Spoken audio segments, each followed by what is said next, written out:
or quarantine.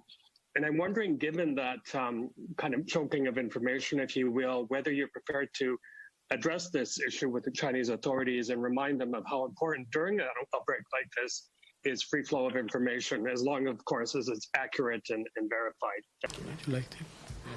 No, we always encourage and would always encourage openness. We say the same, and one of our own principles here is we don't, when we get misinformation, our job is not to go after the people who release misinformation. It's to put out good information and give people the best information.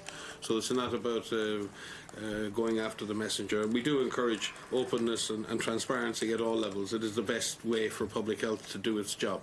And it doesn't matter what country you're in, it doesn't matter what level you represent. So openness and transparency is the way forward. And we do always, like in the case as Sylvie referred to, the quarantine ships, we always have to balance the public and common good against the rights of the individual, and sometimes that's a very difficult balance to strike, and that has been a historical balance to strike, and we've seen that in 1918 in the Great Pandemic, where governments, including your own in the US, had to make some very difficult decisions about quarantine, very difficult decisions about information sharing, and that is, you know, it's something that you can't ignore, and it's very important that all governments are able to balance the good of society and the community against the rights of individuals to openly communicate.